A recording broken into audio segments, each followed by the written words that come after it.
come to me. Happiness comes so seldom. That has come to me. Running fast to the edge of my life. Jesus saved me now. Happiness comes so seldom. That has come to me. Happiness comes so seldom. That has come to me. Happiness comes so seldom. That has come to me. Running fast for the edge of my life. Jesus saved me now. Happiness comes so seldom. That has come to me. Happiness comes so seldom. That has come to me. Happiness comes so seldom. That has come to me. Running fast for the edge of my life. Jesus saved me now. Happiness comes so seldom. That has come to me. Happiness comes so seldom.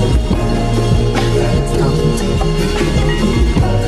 Happiness comes so seldom. That has come to me. Running fast for the edge of my life. Jesus saved me now.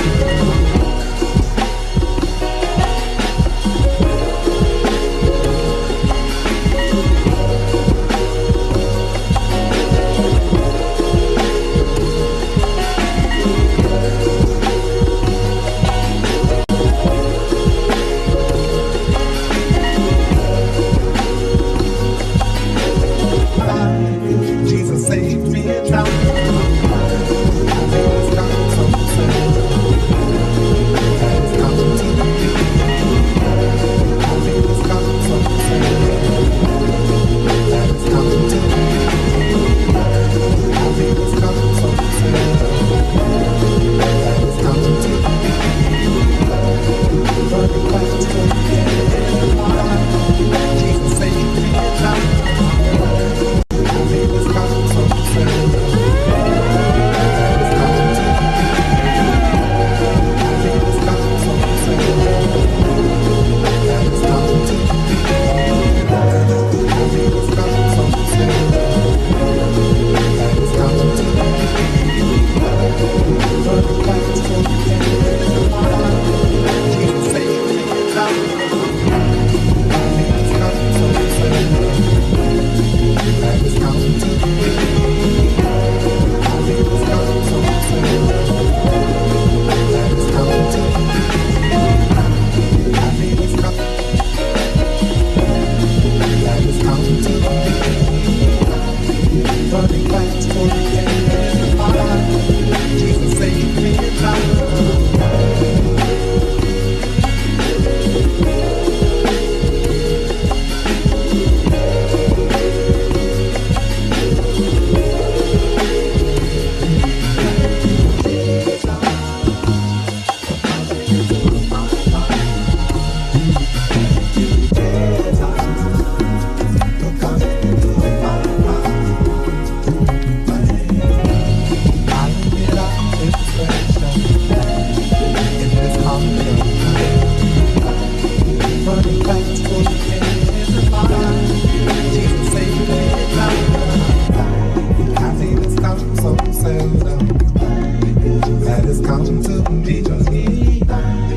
It is here in the Father's kingdom.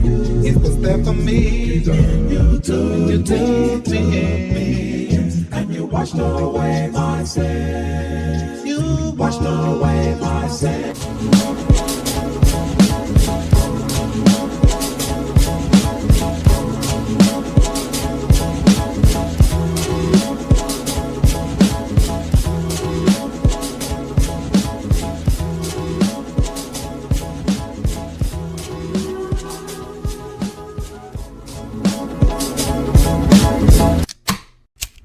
You ready?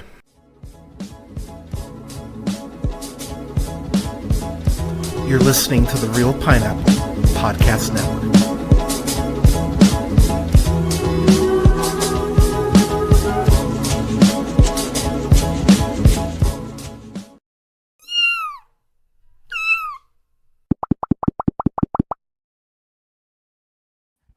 Good morning, ladies, gentlemen, theys, and gays. This is the Real Pineapple. This is your humble host, Hunter here.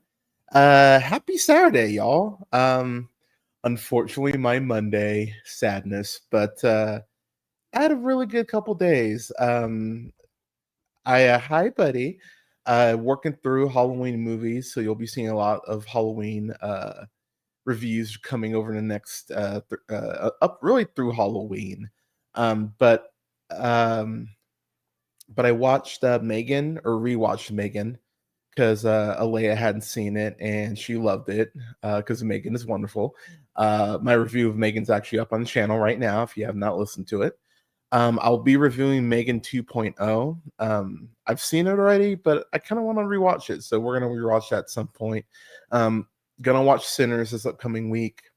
I'm gonna get through the Final Destination movies, so I've got a lot. I got a lot I will be getting through from now until Halloween. So a lot of Halloween reviews coming, y'all. And then I just conducted some interviews for those of you who weren't live watching the stream. I did another interview with Jennifer Levison. Jennifer, again, thank you so much for taking part of your day to come on this dog and pony show. And I got to go ahead and interview as well Heston Horwin, who went ahead and wrote this film that y'all are going to see next year, The Misadventures of Vince and Hick, which, oh, y'all ain't ready. Y'all ain't ready for that fucking movie. It's so good. But before I head off to work, I wanted to go ahead and do a quick stream because AEW Wrestledream is live tonight from St. Louis. I'm so excited. AEW does not miss on pay-per-views. You will not convince me otherwise. There have definitely been like some pay-per-views have been like a B, maybe a B plus, but like I think that's the floor for most AEW pay-per-views. Like they really don't have bad pay-per-view offerings. So I will be watching this when I get home. I will be smoking quite a bit while I watch it, and I'm giddy. I'm genuinely giddy to see what AEW is going to bring us tonight. So I'm going to go through the card really quick and just give my predictions before I get out of here. So I didn't get a chance to talk about Dynamite slash Collision because of the 3 hour extravaganza this past week. But again, AEW for me has just been really since the Continental Classic last year back in October. They've just been on a roll. And while I would never, I really hate the whole concept that restoring the feeling. I never thought the feeling left, but I think AEW has really been on this incredible ride of momentum this last year, and I'm really excited to see how it manifests and what I think could end up being an all-time show for them. So just real quick, just a few highlights. Chris Statlander, who is our new AEW Women's Champion after winning the championship last month at All Out, was so happy for her. Statlander, or Stat Daddy as she calls herself, fucking deserves it. Such a fan of hers. She's been really an AEW original. The only woman in AEW to hold both the AEW Women's Championship and the TBS Championships. That's a hell of an accomplishment, a hell of a stat for Statlander. And of course, Timeless Toni Storm has been a breakout star. She's been a revelation since she's been in AEW. So out of all the matches, I will say that is my second most anticipated match. I will save what my most anticipated is for later. But their war of words, if there's anything you should check out from this past week's Dynamite, you need to check that out. It's going to be very interesting too to see how the crowd is split in terms of fan support, because the fans, myself included, they love Timeless Toni Storm. She's inappropriate, she's gorgeous, she's fucking talented. The movie nerd in me, her going to the Hollywood starlet, the Turner Classic Movies era, including doing promos with Ben Minowitz, which is still just one of the most insane fucking things I think I've ever seen in wrestling. I love her character. I love Statlander as a performer in the ring. She's gotten a lot more confident in her promo work. So I'm really torn. I'm really torn on this one. Statlander needs to win. There's no reason that Storm should retain or regain the championship. But I'm very excited for the match that those women put on. I think if there wasn't for one other match, it could be match of the night, and quite frankly, it still could be match of the night. Another thing I want to shout out: Claudio Castagnoli had a barn burner with Roderick Strong, just this like a heavy strike filled technical match that really made Claudio look like an absolute monster. A match that I think he really needed. I think Claudio Castagnoli has had a great run in AEW. He's won the Ring of Honor Championship on 2 separate occasions. Has had some great matches in Ring of Honor. Is a former Trios champion. Has had great showings in the Continental Classic. I think Claudio has been great since he's come to AEW. But I think I think a match like that he had against Roderick Strong, I think it's a very fitting match. And I think it's very telling for where our main event could potentially go. But I will go ahead and save that. Actually, I lied. There is one other thing you should really watch from this past week's show. Darby Allin and Jon Moxley had a face-to-face that was straight up like the prison scene from The Dark Knight. It's one of my favorite wrestling promos in the last 5 years. I was blown away by it. And one thing that AEW has been really great at doing is making me feel uncomfortable, but intrigued. And I think you need just that little bit of uncomfortable nature kind of combined with your storylines to sometimes elevate things. And Moxley and Darby have had this great back and forth really since Darby's been in the company.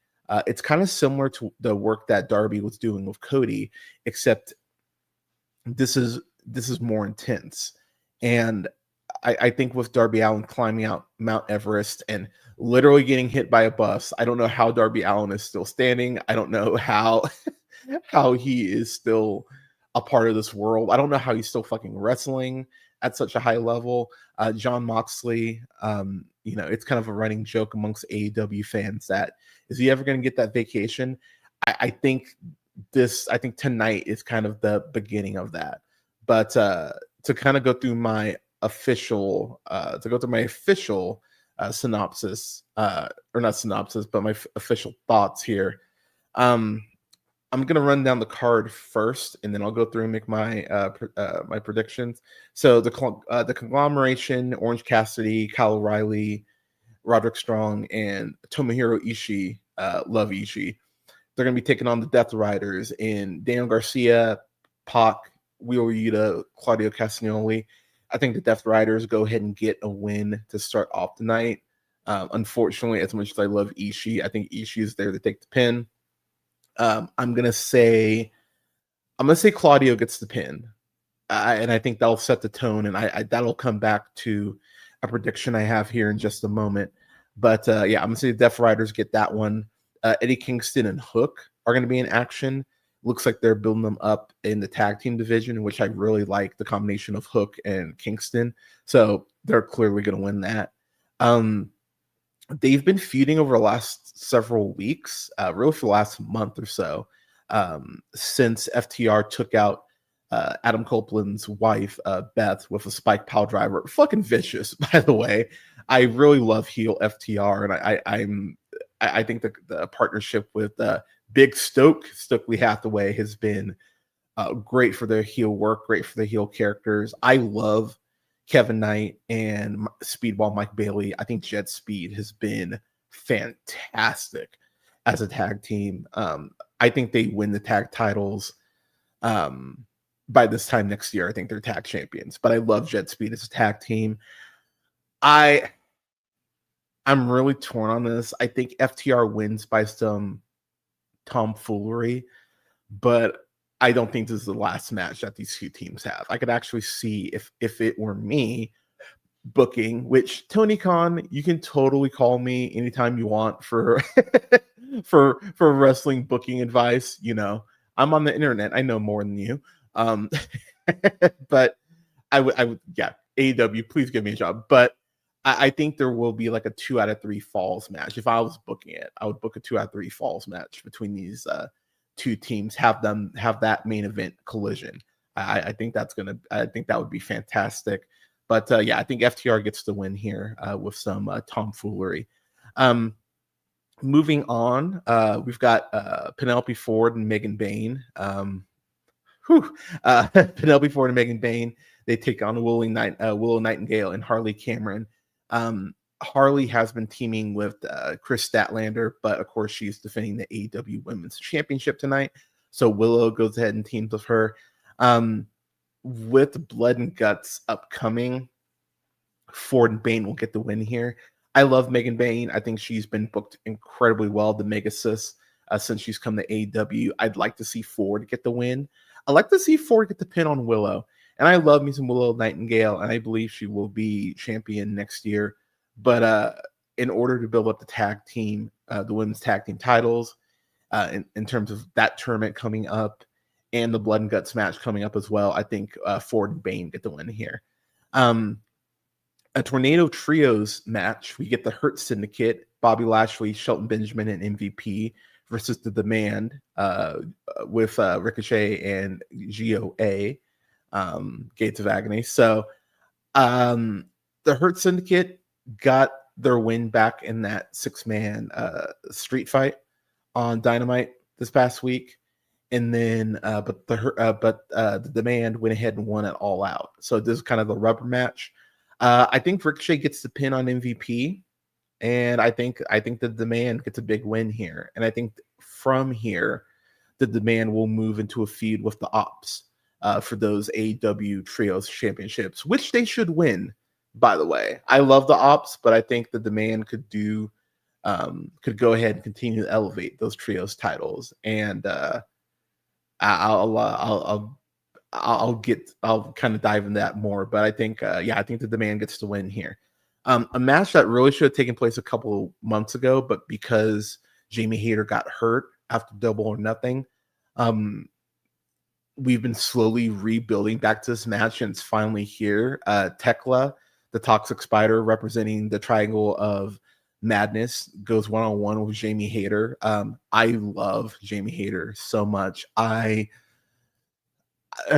still argue that she could have been the one to beat Mercedes at Wrestledream. I do think that we get Jamie Hayter in Time with Sterling Storm one-on-one, and I think Hayter ends up winning that match to become number one contender. I think Hayter should be the one to beat Statlander when we get there. I don't think she should be beating Statlander now. I don't want that. As a matter of fact, what I would actually probably do, I'll get back to that. Anyways, but this is kind of a hard one for me to call, to be completely honest. Mercedes Moné threw out an open challenge for her TBS championship to any champion to come challenge her. So I'm curious who's going to answer the challenge, but I think it should be Hayter. I think Hayter eventually should be the one to dethrone Mercedes Moné. She just passed 509 days as TBS Women's Champion, so she has officially broken Jade Cargill's record with the TBS Championship. So now we're on the clock. Now it's a matter of when is Mercedes going to drop the strap, and I think it should be the Hayter. I think you could have, if you book this right, you could have Hayter get the win over Tekla here, Triangle of Madness and Megan Bayne and Ford win Blood and Guts. Hayter doesn't take that pin, but she could still challenge Mercedes Moné and win the championship, win the TBS championship at World's End. If I'm booking, that's how I do it, because I think Mercedes should drop the title before the end of the year. And then you could have Mercedes take on Statlander at Revolution for the TBS for the AEW Women's Championship, and the story there can be that Statlander has never beaten Mercedes Moné, and so that's like that last demon she needs to go ahead, to go ahead and conquer, to go ahead and have a successful title reign. So if I'm booking it here, I have Hayter beat Tekla here after an intense match. I think these women are going to have a hell of a match. So I'm really excited to see what they bring to the table. Brodito, AEW continuing their incredible trend of putting people together in tag teams that I didn't know would work as a tag team, because Bandito, my wrestler of the year, by the way, between his match with Konosuke Takeshita and oh my gosh, why am I blanking? Bandito's been amazing. Bandito's been fucking incredible as Ring of Honor champion, and Brody King in the best shape he's been in. I've watched Brody King for years, but he's in the best shape he's ever been in. They work so well as a tag team. I'm so happy that Buddy Matthews, Brody King's his other tag team partner in the Hounds of Hell, is on his way back, because Brody King and Buddy Matthews, they deserve a run as tag team champions. But I've loved Brodito's reign. Konosuke Takeshita, the Alpha, just beating Zack Sabre Jr. for the IWGP Championship, which is crazy that we have the AEW Continental Champion and the Rainmaker, the Unified Champion, pardon me, that we have Okada and Takeshita teaming up. So I think that it's crazy, because there is a world where Takeshita and Okada beat Brodito here. There is a world where that happens. But personally, I think that we are building towards Okada, Takeshita, winner take all. I think that's happening at Wrestle Kingdom in January. I think that is the end game here. We're just under what would be about 3 months to Wrestle Kingdom. You can get there. You can extend. You can do the slow burn, because Takeshi's turning face. He's turning face, and his face turn is going to be otherworldly when that shit happens. I can't wait to see Takeshita as a face. And I think with all this heel work he's done, he'll be a more capable face. So I think Okada takes a rare pin here. I think Bandito might even be the one to get the pin, but I think that Brodito go ahead and retain the tag team championships here. Moving on to the 500K match, the Young Bucks. Pretty crazy to hear the Young Bucks actually talking about kind of mulling retirement. They are our founding fathers for AEW. I'm really curious when the Bucks do retire. I think by 2028, I think the Bucks are retired from, full time in ring competition. Are you ever really retired in wrestling? But I think the Bucks are. I think they are starting to wind down, because I think Kenny Omega will be retired by then. I think the Bucks will be retired by then, but I think they'll definitely be helping out. Obviously, in AEW still, being helping out with booking and all that. But Jurassic Express just reformed. I really like that they're not calling him Jungle Boy anymore. It's just Jungle Jack Perry. I really like that. And I'm so happy Luchasaurus is not just healthy, but back in the ring. Because we almost lost Luchasaurus. Like that was scary. So I'm so happy that Jurassic Express is back. I think they end up being the ones to dethrone Brodito eventually. But I think they get off on the right foot here in terms of winning a big match on a big stage. I think Jurassic Express gets the win here. All right, moving on to the TNT Championship. Cal Fletcher, Mark Briscoe, 5 for the TNT Championship. They have straight up split their series so far, 2 wins apiece. I love Mark Briscoe. I fucking love Mark Briscoe. His the 10,000 tack match he just had with or the tables and tacks match he had it all out against MJF was a fucking banger. I think Mark Briscoe has been it's been really cool to see, obviously the tragic death of his brother Jay, but to see how Mark has transformed from a tag team specialist into a single star. the crowd is behind him. They love him, and I think he will show out tonight.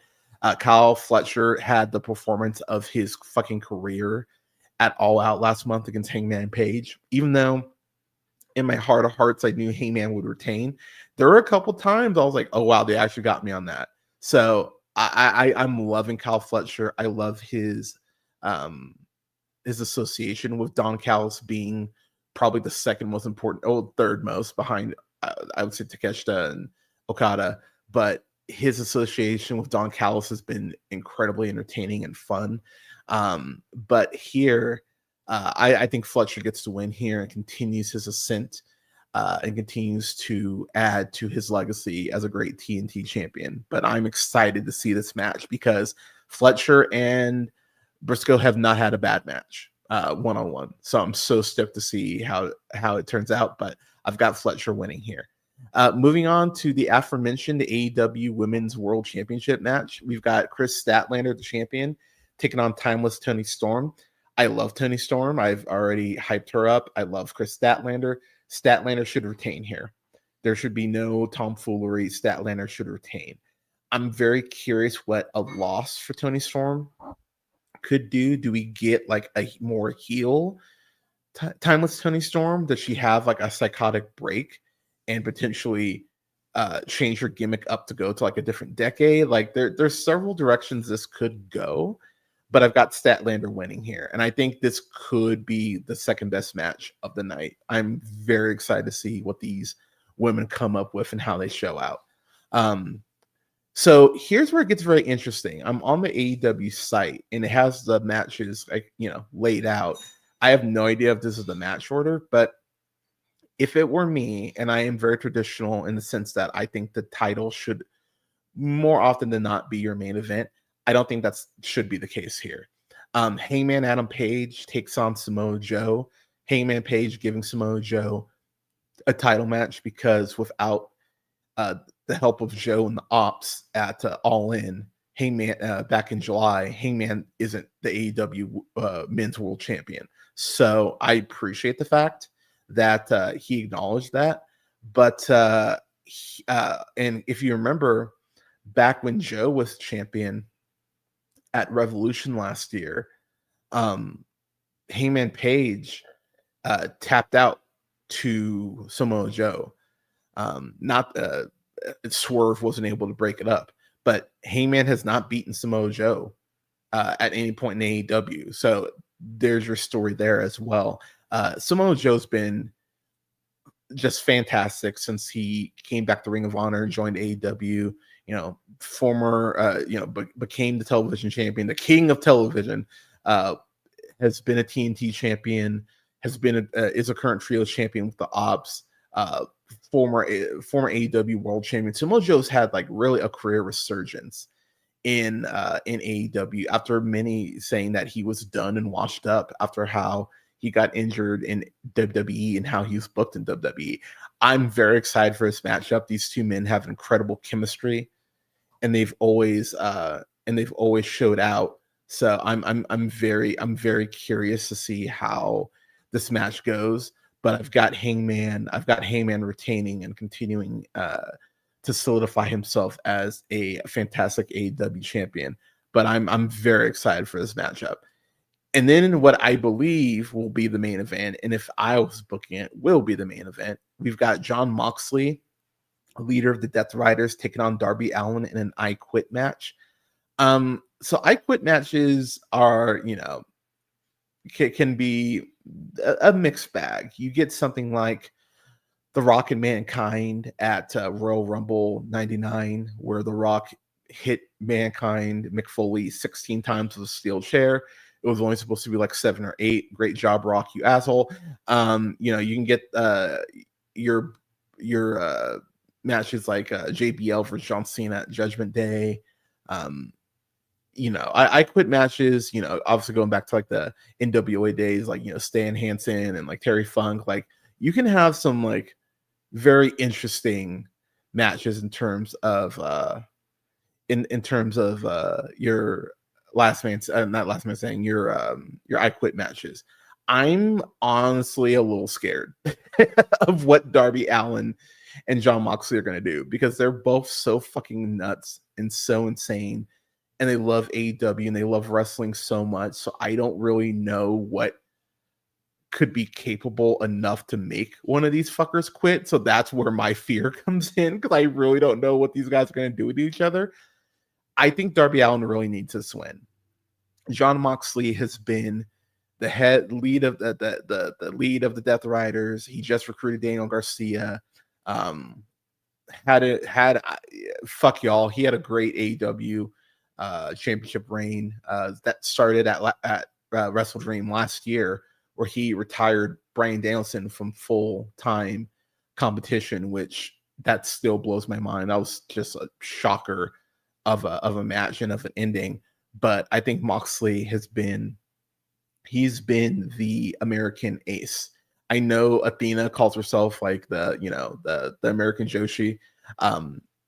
Moxley's right there with her. Moxley's been a revelation, whether it's his work in GCW, whether it's his work in New Japan, or whether it's his work in AEW. Ever since he's jumped ship to AEW, he has been the dude. And I think that AEW has been better because of it. And I think the match that him and Hangman Page had at All In, that might be a top maybe 15 title match for me, like a world title match. I fucking adore that match. It's just so great.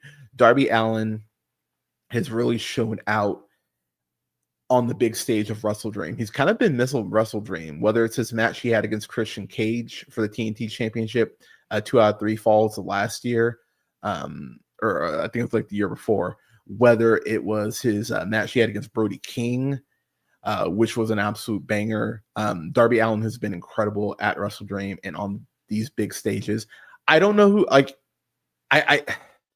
I can't really see either guy quitting, so I don't know how this ends. But my prediction is Darby Allin is going to win. He will find a way somehow to make John Moxley say I quit. And then I think the Death Riders, mirroring the 1 year anniversary of Moxley and the Death Riders turning on Bryan Danielson, I think they will go ahead and turn on John Moxley and kick him out. And Claudio or Pac will be the new leader of the Death Riders. So yeah, y'all, those are my predictions for Wrestledream. I'm gonna get out of here because I gotta go to work. But everyone, enjoy Wrestledream. I will have a review for it probably on Monday. But everyone, stay safe, take care of each other, give someone a hug, give someone a compliment. We can all use more positivity. I hope you all have a great Saturday, and never forget, as always, to keep it real. Thank you so much, y'all. I will talk to you on Monday. Have a great one.